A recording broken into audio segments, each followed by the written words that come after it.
All right. And I think that we will go ahead and get started. Hope everyone is having a good day so far. Thank you for taking the time to attend this session. Very appreciated. My name is Brendan McGinty. I direct the industry program for NCSA and for the Center for AI Innovation. It is my honor to introduce Cory Glass. He's a wonderful partner of ours, a business growth expert, and director of data science for Phillips 66. He is going to be talking about AI applications in industry and what industry looks for when recruiting data scientists. Questions can be entered through the chat or just unmute at the end to ask questions directly. Cory, we really appreciate the time that you're taking to be with us today. Please take it away. Thank you, Brendan. I appreciate that. Hi, everybody. To make sure, can everybody hear me okay? Great. Awesome. So I'm going to go ahead and share my screen here. And then we'll go ahead and kick it off. All righty. All right, so Brendan, thank you all very much for having me. As Brendan said, my name is Cory Glass, and I'm our director of data science here at Phillips 66. We've had the opportunity over the past year and a half to 2 years to partner and do some work with NCSA on some pretty exciting opportunities. So we thought this would be a good opportunity for me to maybe bring a different component to this conference and talk a little bit about how we actually think about data science and industry and the business world. There's a lot of really great work going on in the academic world, a lot of great research, but we want to start to think about how we can apply that to the industry to make sure we can apply that and help us make better decisions. So real briefly, I want to talk a little bit about my background and kind of how I ended up in this position. Because when you think about it, data science has been around quite a long time, but the actual profession and actual title and positions of data scientists are relatively new in comparison to an accountant or a finance professional or a chemist. It's a little new. So I thought it'd be worthwhile, especially for those students who are on the call, to kind of get a sense of how I ended up in this position and what my path was to get here. So I graduated in 2008 with a dual degree from Franklin and Marshall College and also Washington University in St. Louis. And then I have an MBA also from Washington University in St. Louis, which I got in 2013. Throughout the course of my 10-plus year career, I've had a chance to work in a commercial or a trading organization, help manage risk for our trade floor, worked in consulting for a little bit of time, and also spent quite a bit of time working for our chief economist here at Phillips 66, doing macroeconomic and strategy and analysis. What's kind of unique about these positions is the common thread is there was always a quantitative tilt to this role. No matter what I was studying or no matter what work I was doing, I was trying to figure out how we can quantify and better understand what's really going on to help us make better decisions. So when the opportunity came up to help get the data analytics growing at our organization back in 2018, I thought it would be a great opportunity to really kind of meld my experiences to really help build something new. And now I'm in a position where I have a chance to really help grow our position and grow our organization from the data science perspective to see how we can help us make better decisions and use machine learning and advanced analytics across the entire company. So when we think about data science, we all know explicitly what data science is, the coding, the analytics that are involved. But at our company and kind of in our industry, how do we actually think about data science, and what do we look for when we're trying to build a data science team and find the right people that can really help complement what we're trying to do? And we think about it in kind of three main tenors, thinking about the mathematics background, the technology background, and the business and communication background. And all three of those we find are equally as important whenever we're doing our work. From the mathematics side, I joke with folks that we're not spending our days doing proofs or doing whiteboard and proofs in theory all day. That's not what we do. But as you all know, everything that we do in data science, different analytics and algorithms and tools that we use, they're all underpinned by calculus and statistics and linear algebra, differential equations. So it's important for us what we find when we're looking for someone who fits. It's important for us they have a good background in that, at least a good grounding in that, because we need to understand when applying these to business problems, we need to understand what's really going on in the models. Why are we getting results that we're getting? What's working? What's not working? So we find that it's really important to have that mathematics underpinning, because it's the basis really for everything that we do. From the technology side, the one thing I think I'd say that goes without saying is you have to be able to code, and R, Python, preferably both, but being able to code. The way I explain it to folks now is if you're an accounting student and you're getting ready to start your very first accounting job at a company, at a firm, whatever it may be, it's just expected that you, as a junior accountant, know how to read the 3 financial statements. That's something you have to be able to do because it's the barrier to entry. Without doing that, it'd be very hard to be successful. Well, today, more and more what we find, whether students are coming out of undergrad, graduate, PhD programs, or experienced hires, everyone can code in one, if not multiple languages. So it's really important that in order to get into the door, students or whomever wants to get into data science can really has that threshold and can be able to code effectively.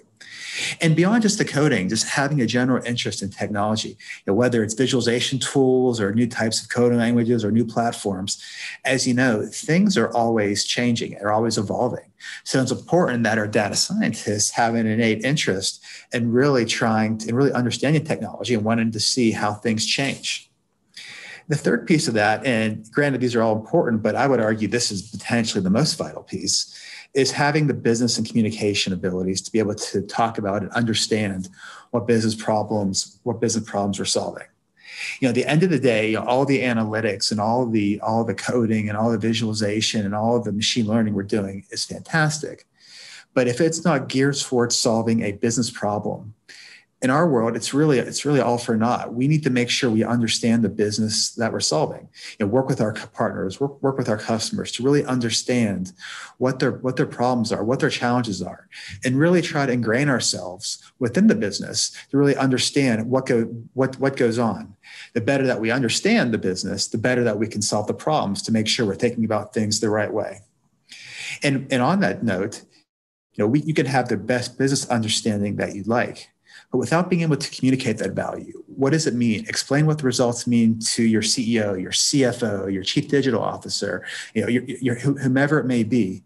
It's imperative that you're able to communicate those results. Whenever we're talking to someone, whether it's an executive or a manager or whomever it may be, we're not talking about training versus test environments and cross-validation and neural nets. What we're talking about is what we did, what the results are, and most importantly, what that means to you, the customer. How can we take those results and translate those into value? So it's really, really quite important to be able to understand the business and to communicate it effectively. So what we like to say is, an effective data scientist is someone who has the technical abilities to solve problems, but has the business understanding to be able to drive and communicate value. So what we find is all three of these pillars are equally as important, really important, whenever we're looking for data scientists and how we think about data science to drive value within our organization. So when we think about who actually are the data scientists on our team or an organization and what are they doing, you can see you have various backgrounds from machine learning PhD to a gentleman who's worked in mechanical engineering and works in R&D, to a gentleman who's worked in investment appraisal, to having PhDs. It's really, really important that we have a diverse background, because at the end of the day, when you think about it, the problems that we're solving are challenging, and if you have all these people with all the same backgrounds, it reduces your chance of being able to solve the problems. You want different ideas, be able to breathe in new life to really what we're trying to doing. I think of it as a chart, as a two-way axis. When you think about having on the x-axis the level of someone's business experience, and the y-axis the level of someone's tech experience. And when you think about what makes a good team, I want folks in all quadrants. Some in the top right, some in the top left. People who have different backgrounds. And people who have really good business backgrounds and are just learning more of the tech. People who have really good tech backgrounds and are learning more and more about the business. We find that those complementary skills are what makes us most successful as an organization. So when we think about it, or us in particular, what we think about, what really makes a good analytics problem? Because you could try analytics and data science on anything. This is some of the thought process that we kind of go through as we think about: is this something that we think we could apply a machine learning solution on to help us bring value? We of course want a problem that has a large amount of data. But the key word there is usable data. As I'm sure you're all aware, whether you're in business, whether you work in an academic world, if you're in school, some of the biggest challenges you run into is usable data. Data in different sources, different systems, different frequencies, and Excel and Excel databases, and Access databases, and SAP databases. You run into a situation where even if you have all that data, you want to make sure that the data is usable. How do you make sure that you're consuming data? It's cliche, but it's very much garbage in, garbage out. So we want to make sure that we have a lot of data, but we need to make sure it's relevant data. It's data that's available. It's data that we can actually use and digest and really glean some insights from. We also want to make sure that we have, it's more of a complicated problem. It has complex variables, tens, if not dozens, or if not thousands of variables. And you find that these relationships are not linear. And you want to find maybe unknown relationships, problems where the relationships maybe aren't quite as obvious as you initially thought. That's where machine learning can come in. If it's a simple linear model, maybe that's something someone else can handle. We want to look at the problems and see if there are things that are not quite as apparent. There's a lot of data. We think the relationships, but we need to maybe run different types of models and analysis to see maybe there are some underpinning relationships that we really haven't quite figured out yet. And maybe machine learning or advanced analytics can help. We, of course, want to try to glean from history, get insights from history. In our business in particular, it's a very complicated business. We have a lot of moving parts and refining and marketing and midstream. One thing we do have is a lot of data, and we have a lot of history. We have years and years of things of data that have happened, that have happened in the markets, production, operating conditions. So the goal is, if we have all that data, are there certain trends or insights that we can glean from the history? What makes 1998 different than 2008 versus now? The goal is, if we have this historical data and we can glean some insights, maybe that can really help us. And of course, we want to be able to find a data-driven decision. And when we say that, it's not just enough to do the model and show there's something there. We need to find a way to make it sustainable. We can have the best models in the world, but we want to make sure we can find a way to make it sustainable and usable for the consumer. If it's a trader, if it's an operator, or whoever it may be, you need to make sure you're building your models and designing the output as such that your users can actually gain insight from it. And then at the end of the day, we need to make sure that we're generating value. You'll hear me use that term a lot throughout the rest of my presentation, the term value. We want to make sure we're going after value-added opportunities. And because when you think about any type of business, you have scarce resources and limited opportunity, a lot of opportunities, and only limited people who can do that. Our job is to make sure we're going after the highest value opportunities that can that really help us the most, help us to make better decisions. So at the end of the day, looking at value and understanding what's the value, how can we make better decisions, what insights can we garner, that's really what's most important to us. And taking that a little further, when we think about using machine learning, I think about it this way: you're looking at the complexity of the problem, but also the size of the data.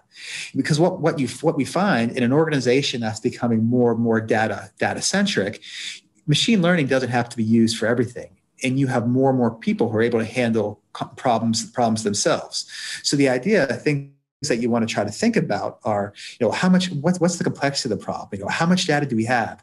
And is there an opportunity where we think maybe we have low complexity, we have lots of data.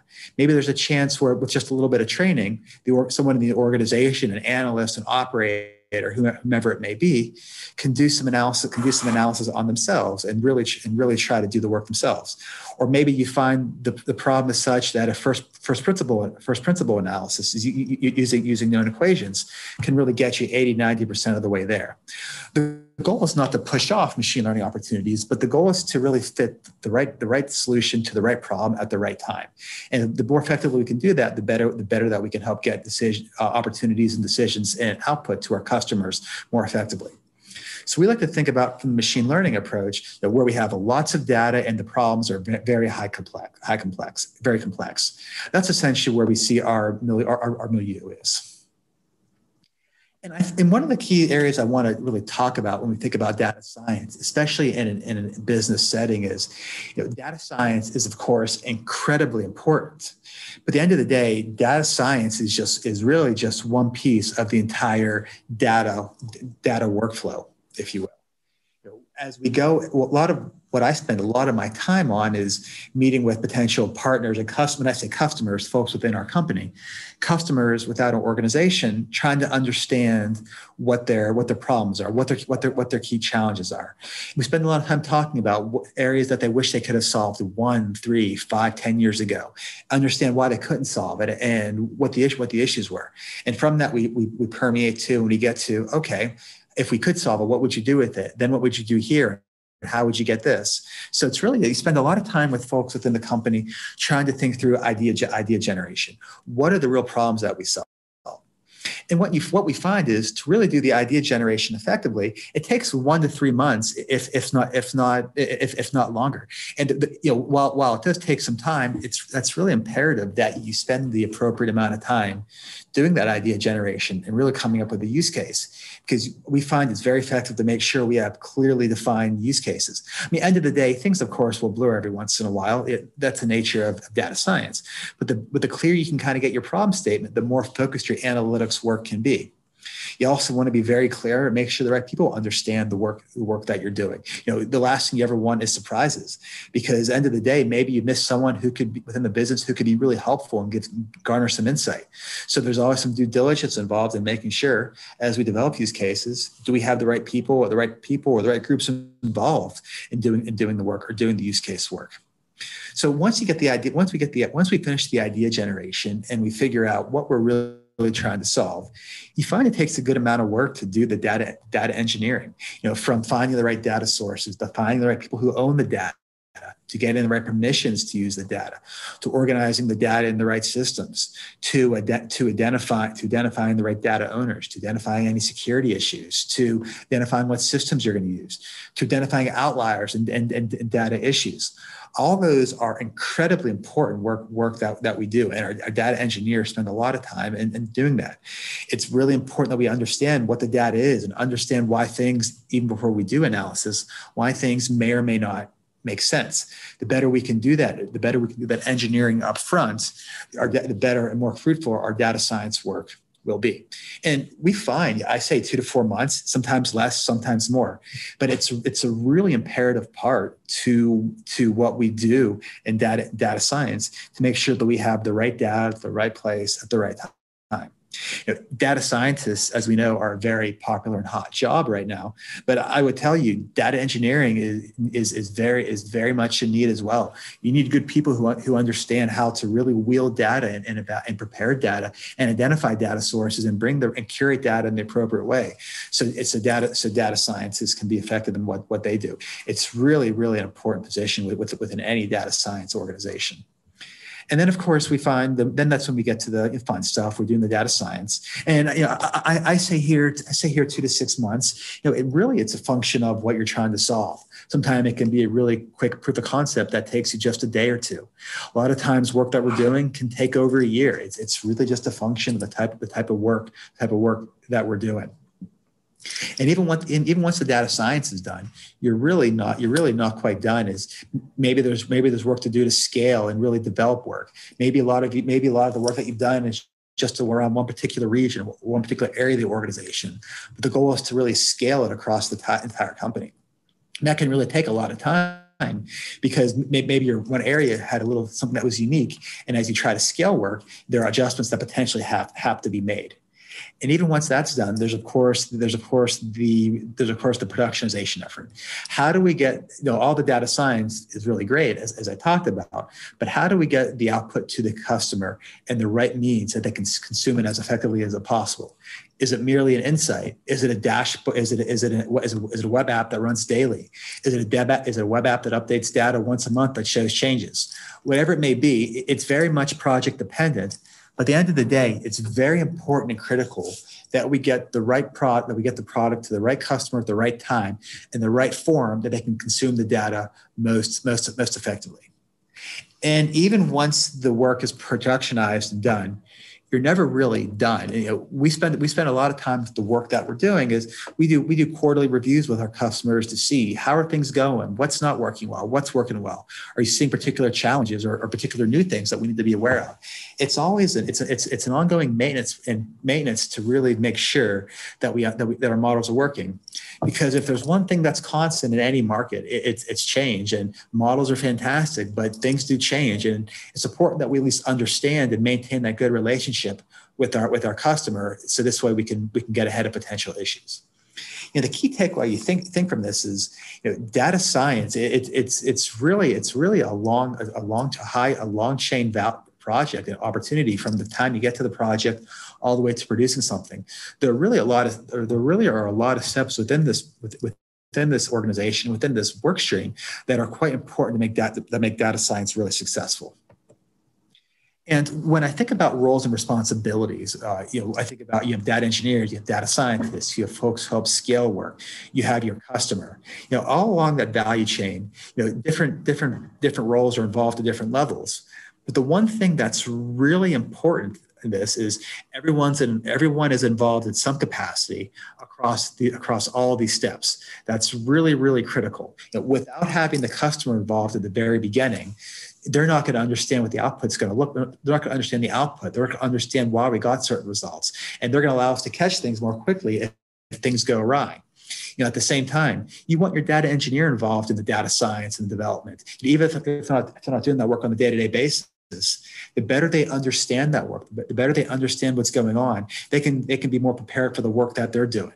So it really is important. It's really key that you have all these people involved across the entire process to make sure that at the end of the day, you're bringing your product to your end user, the customer, that's as successful and as sustainable as possible in order to bring value. So one of the things that we find that's particularly important in data science is this idea of problem solving. I like to think about what Albert Einstein had said, where if you spent 55 minutes to find the problem, if you had an hour to solve a problem, he'd spend 55 minutes to find the problem and 5 minutes solving it. The 55-5, that could be 50-10, 45-15, 40-20, whatever it may be. But I think the key about it is you need to spend an awful lot of time really understanding the problem before you really get into the work. Because as I'm sure many of you are aware, you can really go down a rabbit hole really quickly doing some really exciting and valuable work, but it may not be pertinent to the problem that you're trying to solve. So it's really important we understand what problem we're trying to get after even before we do our work. I like to revert back to this quote that I saw from our good friend Dilbert. Dilbert's talking to his boss, and he asks why he's asking him to teach COBOL to the Albanians because Wally's the only one who knows COBOL. His boss said Wally's busy that day, and Dilbert asked if he can reschedule. And his boss says, of course, can this tomorrow work for you? And Dilbert's yelling, "You're solving me the wrong problem."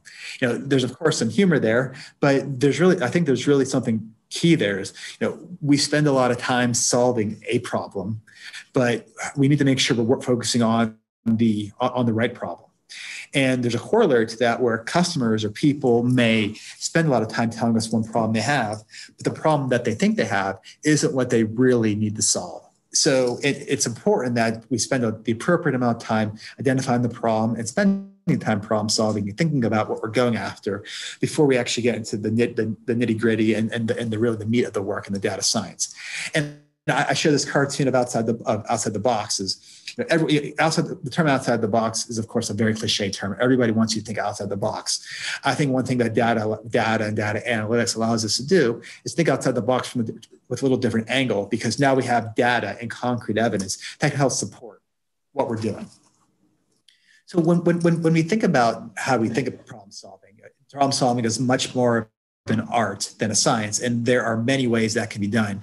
These are just some of the steps that we found to be most effective as we go through our day-to-day rigor and our day-to-day work. At the very beginning, we think about get to know the customer.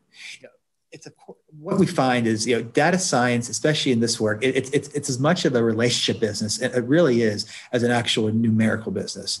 Because what our job in data science is to help bring value and think about new ways of approaching problems. And the best way you can really be successful at that is building partnerships with your customers. Helping them to see that we're not there to take away from what they're doing. We're there to help augment with what they're doing. So the better you can build a rapport with your customer, learn about their business, learn about what they've done, what's been successful, what hasn't worked as well over their years of experience. That's really where you'll be most effective as a data science as you work through your project. And what you find is, if you're successful with that customer, you can gain their trust. They'll be your best proponent as you look to build your business and do other work. So getting to know your customer is really, really important. Once you've done that, what we find is it's very effective to understand the entire scenario and do kind of a full value proposition. For example, I think about what if you're trying to understand within a trading organization why vessels have been delayed by a day or two consistently over the past 3 or 4 months, and it's costing a lot of money. Of course, we'll spend a lot of time trying to understand within an organization, talking to folks who schedule those vessels, what's going on in their business. Have things changed? Have markets changed? What's going on in their world that's maybe caused things to change? Have people changed? But in order to think about it at a much broader scale, then you want to look what we call looking both upstream and downstream. Maybe you want to look upstream and talk to the trading organization and seeing, have markets changed? Have the traders noticed something change in how the markets have been acting? Have you seen big discounts, big premiums? Why not? Trying to understand on the trading side what's going on. Conversely, maybe you want to talk to folks in IT and see, have IT systems changed? Have there been new updates? Are there new people who are putting in data into an ERP system? Whatever it may be, the goal is, when trying to evaluate your problem, you need to look both upstream and downstream. Look at a very large, much broader square or circumference, if you will, to try to gain the full picture. Because maybe what you'll find, the problem isn't emanating from your area; it's actually emanating somewhere else that's impacting your business. So understanding the full value chain, the much broader scenario, is really important. Then from there, that's when you can start to do some initial data collection and visualization. What you find is there's so much low-hanging fruit in any business, in any industry, that by just visualizing and seeing the data and collecting the data and looking at it a little bit differently, that potentially gets you 80, 90% of the way there, or maybe 100% of the way there. So it's really important, just even in the data science realm, spend the appropriate amount of time is just looking at the data differently, visualizing it the right way, and a little differently than what's been done normally. We often find that you can get to almost everything you need just with seeing things and visualizing it just in a way that hasn't been done before. And then from there, that's when you continue your research. We really try to make ourselves students of the business that we're analyzing. We're of course not the experts, but it's really important for us to really immerse ourselves in that business. The better we understand, the better that we can catch issues. And then of course we'll discuss preliminary findings with our customer and make sure they're on board, or also help them say why, as we go forward, maybe some of the assumptions that they had about the business beforehand wasn't really quite the case now. And then it's from there, then we go ahead and do our data analytics and data science. And then, of course, we repeat as needed. But what you see is this is a very iterative process, very nonlinear. And if there's one thing to really take away from this is ask why at every level. Always ask why, and then ask why again, because it really forces us to think through what's really going on. So when we think about in our business in particular, in the energy industry, how potentially we could apply some data science and machine learning across the organization. This is kind of give you an idea of how we think about it. This is an illustration of a very simple refinery. So from the time the crude oil gets to the refinery all the way till the time the products leave the refinery, go on pipelines and go to the markets, there are potential opportunities to think about how can we use data science and machine learning to help us make better decisions. You're thinking about from the time the crude enters the refinery. Can we think about what crudes we're buying, or think about why crudes react differently than others, or how do we make sure we buy the right quality of crude? Can we think about maintenance, whether you're doing maintenance on vessels or tanks or units or whatever, or a pipeline, whatever it may be? Can we find ways to be more predictive or better understand when we need to do maintenance? Make sure we're targeting the right areas at the right time. When we think about blending, taking different components or different products, can we use some analytics to make sure we're blending the right mixes together in order to maximize our value? Or thinking about unit optimization, can we use some analytics to help understand how do we best run and optimize that unit to make the right product of the right customer at the right time? Or thinking about health and safety, can we garner some information from analytics to help make sure we're operating as safely as possible? And even thinking about crude and product quality, can we use some analytics to help monitor and check, are we really getting good quality product or good quality input to make sure we're not producing anything or have anything that's off spec? So just from a simple view of refining, there are opportunities abound just to think about how we can apply analytics to help us make better decisions. Another way to think about analytics is, we're always trying to think about demand. Let's say demand in any business, whether you're in retail, you're selling widgets, shoes, you're Target, you're selling whatever it may be. Demand in any business is important because it has ramifications for the entire supply chain. So when we think about how we'd solve a problem, let's say, for instance, we're trying to better understand how do we model the North American, Canadian, U.S. and Mexican combined fuel demand. How do we better understand that demand? Can we better predict it? That's a really great question, but it's also a very deep question. It's a very loaded question because in order for us to make sure we're solving the right demand, we need to understand the problem, a little better. One of the first things that we would ask ourselves whenever we're doing a problem like this is, what's the goal? Are we trying to analyze daily demand, monthly demand, annual demand, 10-year demand, whatever it may be? That's really important to us because what frequency of demand you're trying to solve is going to impact what data you can use, what type of modeling you're going to be done, what data is even available. So just asking yourself that one question can really drive what type of modeling you're going to do and how we solve the problem. Then we think about next of how we're actually going to use the model. Is it used for real-time decision making, or it's going to be used for more long-term planning? That question right there is incredibly important to us because it helps us understand the frequency at which we need to run things, the frequency of data we need to have, the accuracy of maybe we need to have. If you're doing real-time planning versus long-term planning, long-term, an 80-20, 70-30 honestly gets you a lot of the way there. But if you're doing real-time, you're making real quick decisions, it's really imperative that you need to spend that extra time to make sure things are as accurate as possible. We need to think about who's using the model and how will they create value. Why is that important? We need to think about, number one, how you deliver that results to your end user, but also at the same time, maybe what's important in the modeling to the customers, not what the actual result is, but more importantly, what drives that model. Yes, we can be predictive, but if we can better understand the key variables that impact that model, maybe that can create just as much value as the actual prediction itself.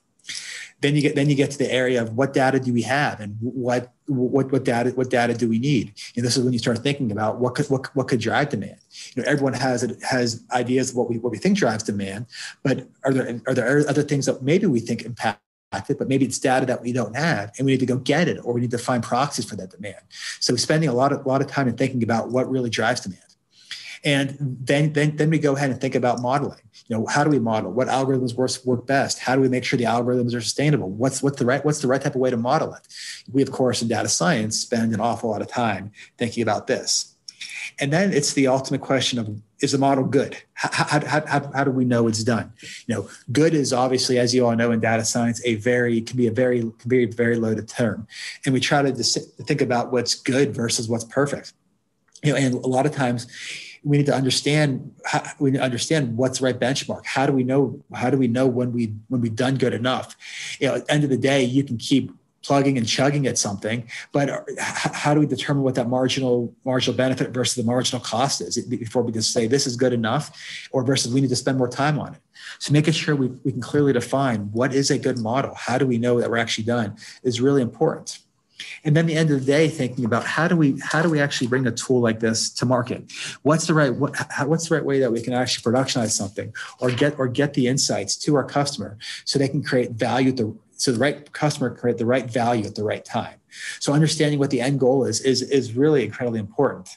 So really the end of the day this is just a very simple example, but the end of the day is when trying to solve a problem as quote unquote as simple as North American fuel demand, there are multiple areas and multiple things that we need to consider when trying to do work like this. Because at the end of the day, if you don't have these questions answered or they're not in the front of your mind, you're going to go down a rabbit hole, and you're not going to bring the value to your organization that you'd really like. So to close up my talk here before questions, I want to talk a little bit about what we've tried to implement, this idea of the risk versus reward. One of the things that we know, in data science is we're taking on very hard problems. That's why people come to us, because they're problems that historically have challenged people, and they need a more advanced or different way of analyzing the problem to help us make better decisions. One of the things we really try to get away from is this idea of can't, but instead figure out how. How can we analyze this a little differently to help bring value, even if it gets us 70% of the way there? But how can we do it? Let's dismiss this idea we can't do it, and let's really try to figure out what can be done. This idea of art of the possible, it can be used. It can be used an awful lot. It's overused, but it's something that we really do take seriously within our data science organization, because we do like the challenge, and we believe that's important for us to really revisit problems that were previously thought to be unsolvable, and we really want to relish the opportunity to really try to tackle these really hard questions. And taking risk is important. The higher the risk, the higher the return. So taking risk and knowing that there's a problem you may not be able to solve, that's okay. So taking that risk is important, because even if you don't solve it, you'll learn a lot of things. What's really important though is when you take the risk is to recognize whenever maybe you've reached a block, you reached a point of no return. Maybe you've quote unquote failed, and you think it's better off to take your learnings and move on.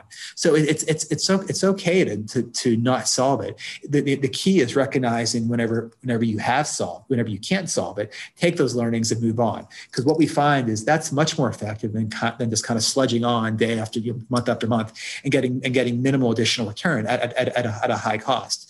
I will tell you firsthand, there are a few projects that we've done where we've seen after about a month, we just realized that it's just not going to happen, and that's okay. We took our learnings, we took our insights, and we applied those to new problems on which we were really wildly successful. So it's okay. So it's really important to take a risk. It's necessary for the type of work that we're doing. It's okay, and it's okay to fail. It's most important to recognize when you find you can't get much further, and it's better to take the learnings and move on. And that's how, at least in our data science organization, that's how we think about a culture of change, and we think about risk versus reward and really pushing the needle forward. So with that, that's all I have as far as slides, but I know we have some time left, so I'm more than happy to answer any questions that you all may have. Cory, excellent. Wow, you cover a lot of ground. You can get some oxygen for a second, and I will ask people to perhaps unmute their mics for questions. I don't see anything in the chat, but if you have a question, please feel free to unmute and ask away. This is Dora. I'd like to ask a question. Hi, Dora. Our team has worked with P66 for several projects, and I think so far every project we have got pretty good result. I'm really, really impressed by the P66 team. They always can identify the right project to ask us to work on. And they always help us in the project. This is the collaborative effort and always try to help us to make the project successful.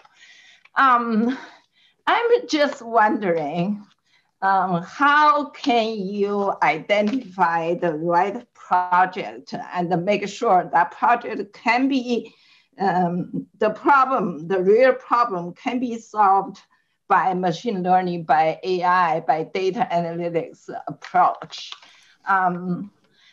How can you identify those kind of projects that's going to have a big impact for your business?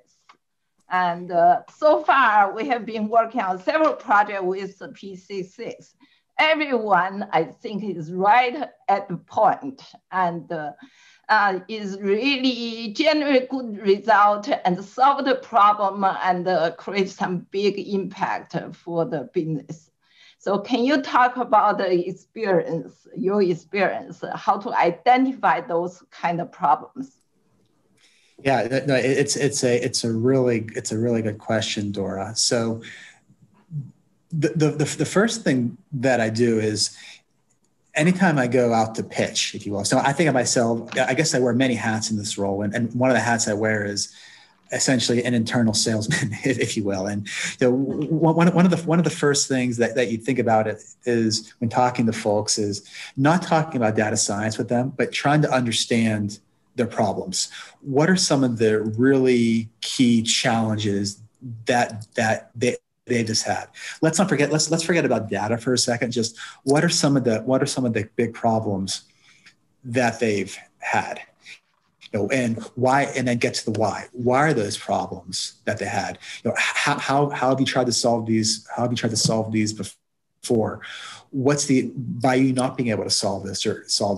What issues has it generated? So the first thing that I tend to find, Dora, is they're problems that are historically things that we've been challenged with, or kind of those big pressing questions that we haven't been able to solve, or we haven't solved at the magnitude that we would have liked to have solved before. So that's the first thing. That's the first thing that we do is I just think about the complexity of the problem. Now, I'm fortunate enough in that in some of my roles, especially working as chief economist and working in strategy, and working the corporate and working with strategy and working at our macroeconomics, I have at least a good enough appreciation for different parts of the business that I can at least put things together and understand, okay, yeah, this is really complex, or maybe this really isn't something. But end of the day, it's identifying the complexity. The second thing is learning a little more about the data. Is before we really get too deep into something, we want to understand the data, both the amount of the data and the state and the state of the data. And really, in order to make what makes a good machine learning project for us, you've got to have a lot of data, and the data has to be in pretty good shape. Or if it's not in good shape, it's data that the customer can curate in a relatively short period of time. So some of the things that we'll do is, if we know we have a lot of data, but we're not entirely convinced of the quality of the data, what we'll do is we'll spend a little bit of time, call it a day or two, just doing some POCs, some proof of concepts, just to see with the problem that we're trying to solve, is there potentially something here? And normally in doing those POCs, you can flesh out pretty quickly to see if there's a machine learning opportunity based upon the type of results you're getting or the type of data that you're trying to consume. So really understanding the data quality is important, and it's something we've had to really learn about over time. And every project is unique. The third thing that we find in identifying what makes a good machine learning problem is value.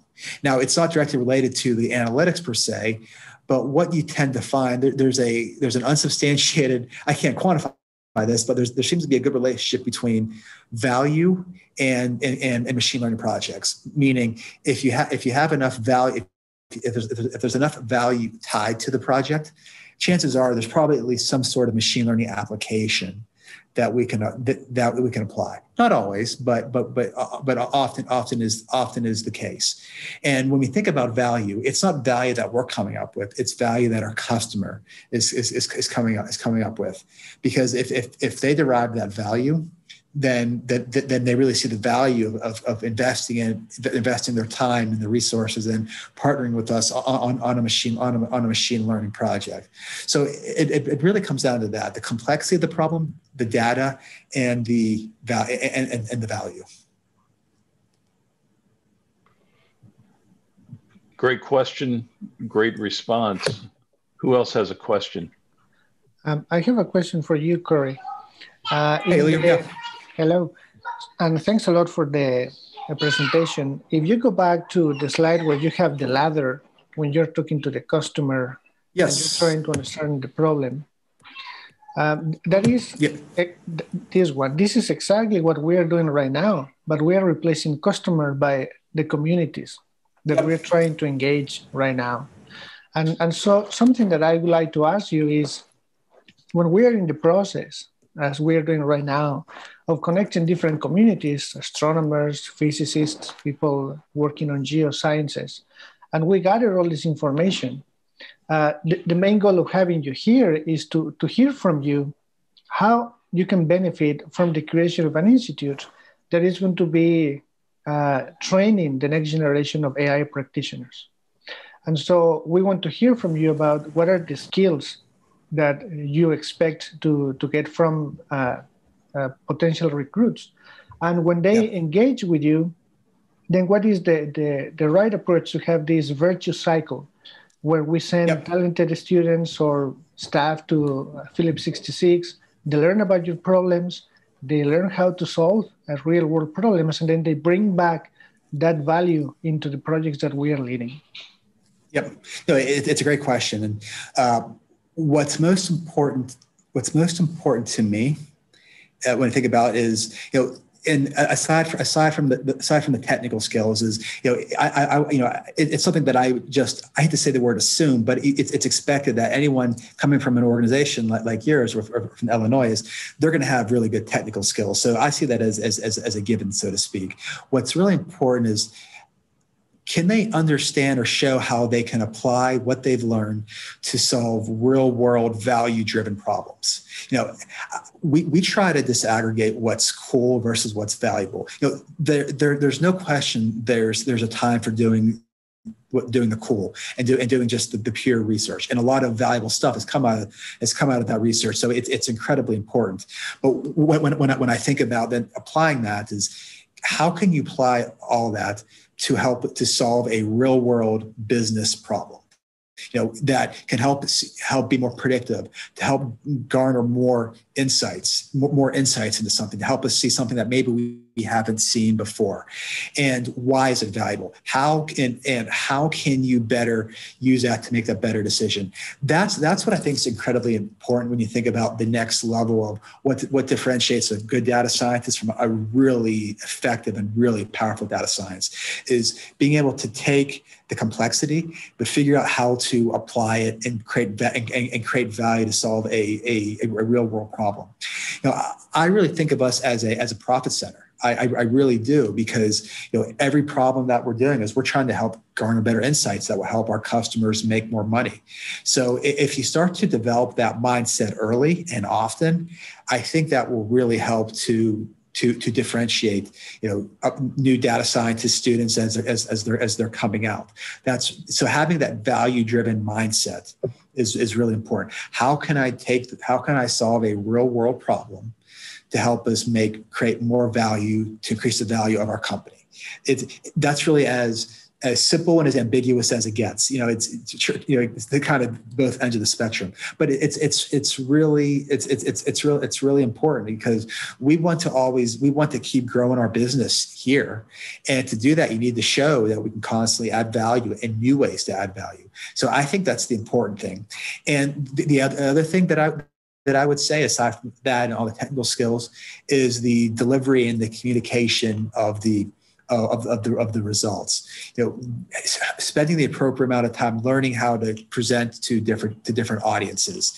I touched on this a little bit earlier in my presentation, but taking the complex and tailoring it in a way so that you can communicate it to any audience, whether it's a new hire all the way to a senior executive, helping them understand what that really means. That is so important. That is so important, because there's no quicker way to lose someone when talking about data science is whenever you're talking about your results and talking about different types of algorithms and clustering and neural nets and cross validation. There's no quicker way to lose your audience, and they'll see it as a lack of credibility. But you are being very credible, but they're just not going to get it, and that's just the reality. So being able to communicate is incredibly important.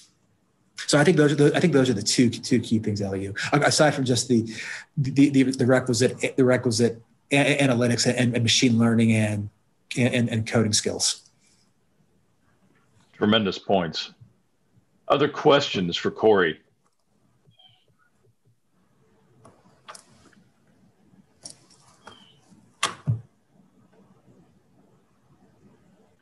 Cory, I'll ask as it pertains to this subject matter, particularly in your seat. Yeah. Kind of the biggest, you don't have to get into specifics, but the biggest kind of thing that keeps you up at night. You work with a lot of different people. You work with young and established talent. You work with people on the outside like us and others. What is it that keeps you a little bit stressed, a little bit up? Yeah. No, it's so. I'll do more of a micro answer and then more of kind of a broader answer.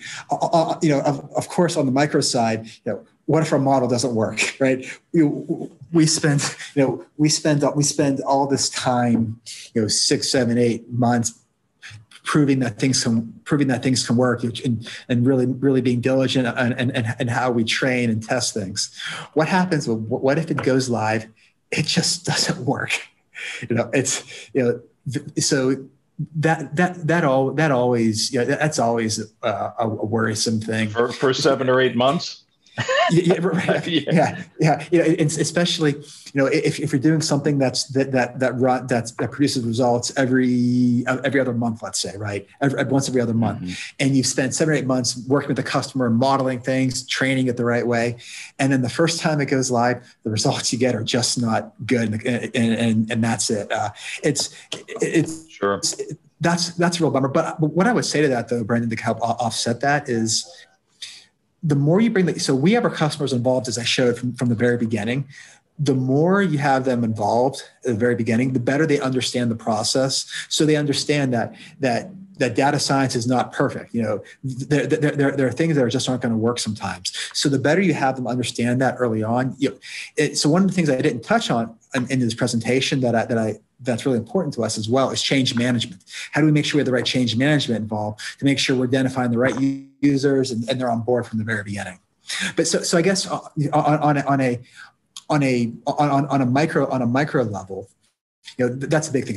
That's the big thing is what if things just don't work?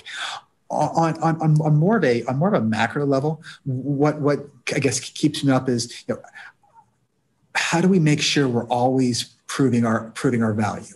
How do we make sure we have the right people bought in at the right time? I mean, admittedly, every day we're in prove-it mode, and that's okay, and that's how it should be. And how do we make sure we're constantly having the right people informed? How do we make sure the right people are on board? How do we make sure that we have the right alignment with the right projects that we're doing, and how do we always continually prove our worth? Because you're only as good as your last project, your last work. I really believe that in, and I think that's the attitude I like us to have, because I want us to always be in growth mode. I think of us as a startup, even though we are a bit more mature now.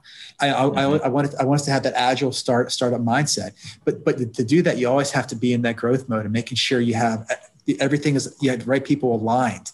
And what if we're not, and if we're not adding value, what can we always do to make sure that doesn't happen? That's really what keeps me up at night, because I want to make sure that we are a sustainable long-term business. And within in data science and any industry, it's not a fixed thing where you always have things coming in and out.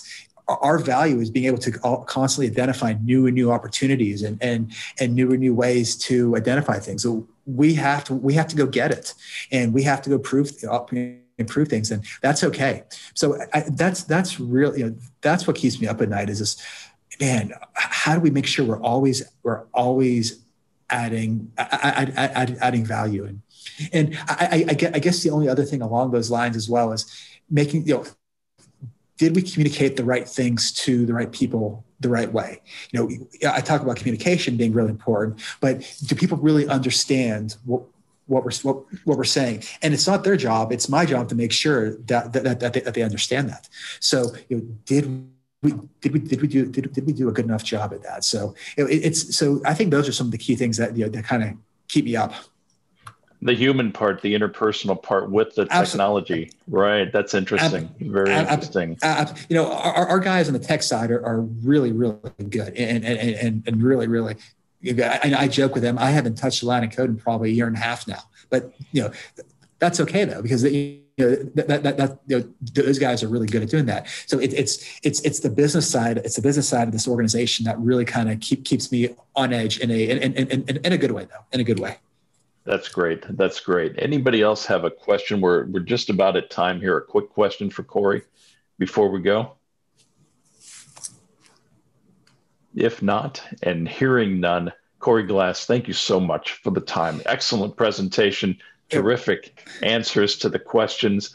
We just couldn't be happier with how this went. Thank you so much for the time. It was my pleasure, Brendan. Thank you everyone for having me, and feel free to always reach out if there's other questions. Feel free to reach out, and I'll be happy to chat with y'all. So, thank you all very much. Wonderful. Thanks, Cory. Thanks everyone for attending. Really appreciate it. Have a good rest of your day.